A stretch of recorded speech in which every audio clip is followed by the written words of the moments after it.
Hello, and welcome to week 3. You may notice I'm sitting in a different place. Some technical difficulties with my laptop, so I'm going to record this on my desktop because I like this program a lot better. But the camera's in a different spot than I'm used to than my laptop, so forgive me if I'm not. It seems like I'm not looking at you, and I'm looking at the screen. So again, welcome to Crisis Week 3. Thanks again for a great week 2. A lot of really good discussion about sort of what happened at Volkswagen and why it happened and how we can use theory. So this week we continue talking about theories, and as I was reviewing the readings, let's get this to advance, this kind of stood out to me. I was like, there's so many theories, and that should say concepts. And these are just some of them. Like, I just was going through the chapter and looking at the articles, and I think it's easy to potentially get overwhelmed by that, especially because many of them are very similar. And we also saw all of them have strengths and weaknesses. And so what I thought I would do is talk about some of these that I found like particularly salient when we're thinking about a crisis. And then most importantly, answering the question of what do we do now that we have this information? What does it mean to apply a theory to our crisis planning? What does it mean to use theory to inform our response or our message? And then, I talked about the concepts, particularly in the articles. There was a lot of talk about organizational legitimacy, transparency, authenticity, how does the public repair? And then, of course, there was a lot of discussion in the chapter 7 about the media. And then we read the article about advertising and what that does. And it's just also really interesting to consider crisis communication in the context of our current media environment, which has just so rapidly changed within the last 20 years, but even within the last 10 years. Thinking about how people consume media, where they get their media, what they have access to, social media, all of those things. So I did want to talk about cultivation theory. And this is a theory from mass media. And really what it talks about is that the media that people consume really starts to shape their understanding of the world and their existence. So this can be a really positive thing. So there's been a lot of research within cultivation about how TV shows that portray people that are not of the majority culture. So, in the early kind of late 80s, early 90s, shows featuring African-American families were very successful in sort of shaping the way the public viewed them, particularly homosexuality, Will and Grace, and then there was Ellen. But also, too, this idea of cultivation is we really start to believe that we live in the reality. So people, for example, who watch a lot of Law and Order or criminal procedurals are probably more likely to believe that they will one day be the victim of a crime because we see it all the time on TV. So what does this mean about crisis and why do we care? Well, I think it's important to understand who your audience is and what reality are they living in. And as we all know, we've become very, very segmented as a culture. And so when I was looking at COVID-19, I was thinking a lot about these theories and how this applied to the crisis communication and also what challenges that brought. And as I'm sure many of you are aware of, one of the big challenges during this entire pandemic has been that it wasn't like there was one unified, like, hey, we have this common enemy, COVID-19, let's fight it. I mean, nobody liked COVID-19, but people had differing opinions about the severity and what we should do.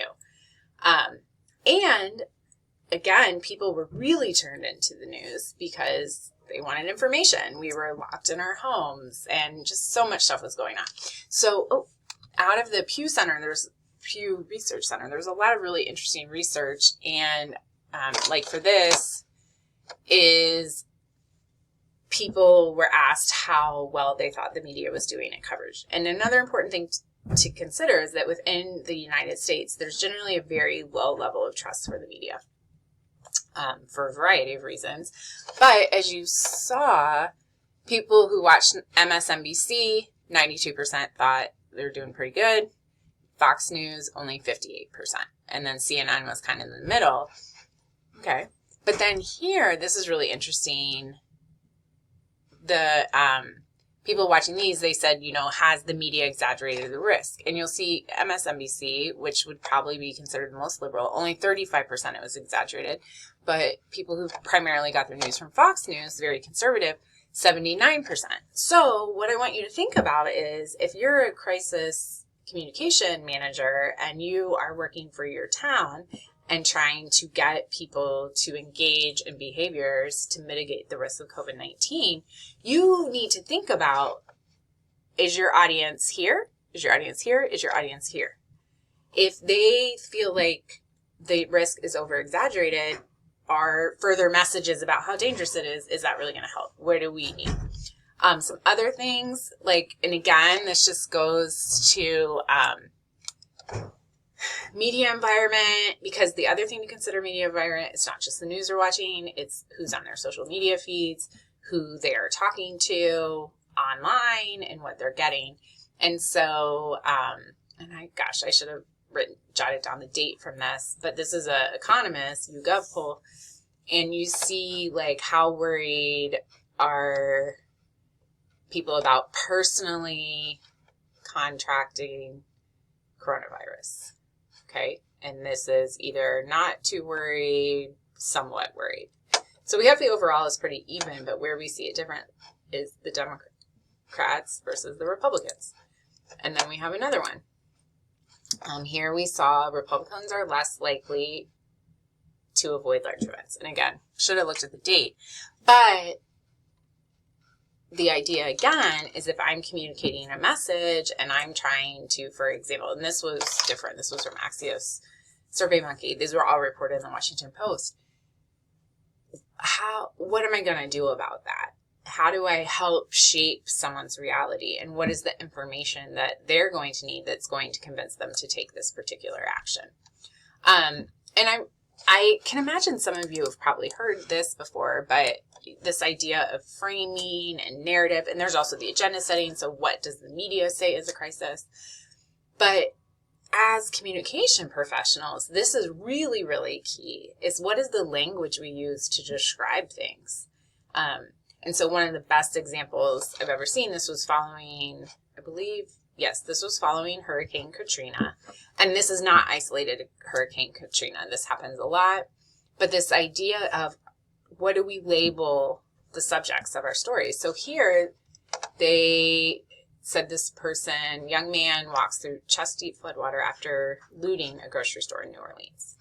Now here, and you can't see here, so this was a black person, and here 2 white people, 2 residents wade through chest-deep water after finding bread and soda. So the question is, when we say looter, that means something.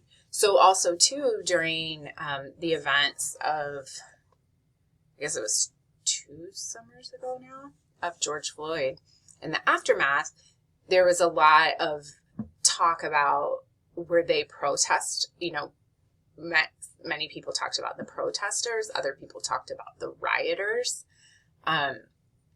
And those words have a lot of meaning and they're inflamed. So again, as a crisis communication person, thinking about what words you want to use, but also monitoring the media environment so you can see what story is being told and how to get ahead of that story. And,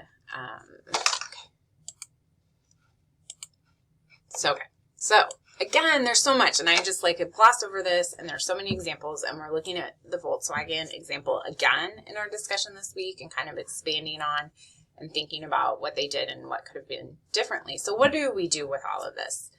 As always, we have to consider our audience and consider so many facets of them. And again, if you go back through and look at these, whether it's diffusion of innovations, like what stage is your audience in?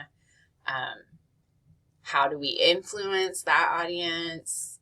What do we do? So we have to understand who they are and where they're coming from to craft our message. So, and also this idea of one message does not fit. There is no one right way to handle a crisis. And also each crisis is unique and is going to need different things.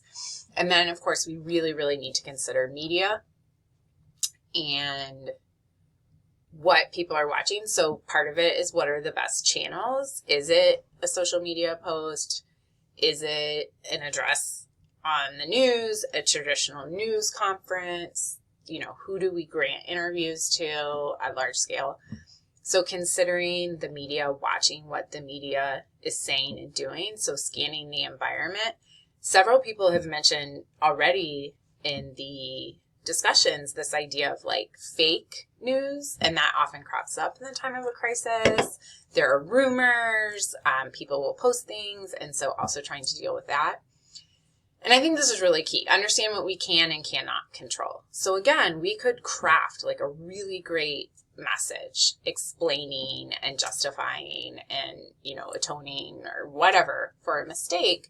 But at the end of the day, individuals cannot control how the media is going to report that, right? And so you never know, like, what clips are they going to take and what are they doing that?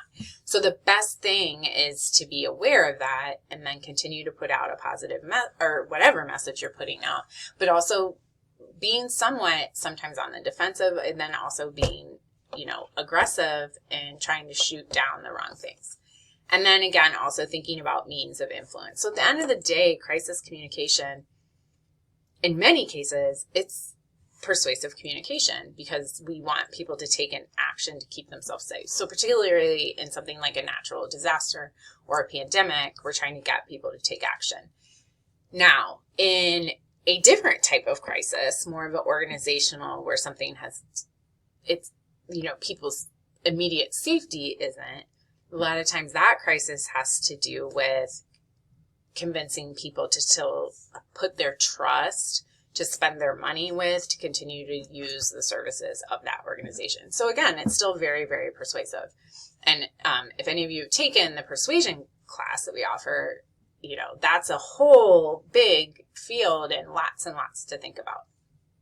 But I just don't want you to get overwhelmed and bogged down in like the intricacies of the theory, because you can always look at those. You can always go back and look at those. And as you're thinking about different crisis situations that you are planning for in your own career and jobs, you can always go and look up similar crises and organizations and see how in the past scholars and practitioners have used those theories to apply. So really interesting week. I will be working today and tomorrow to respond to your proposals for your case studies so that you can have that, and then obviously grading, and then there's the discussion board. And so, as always, if you have any questions, let me know.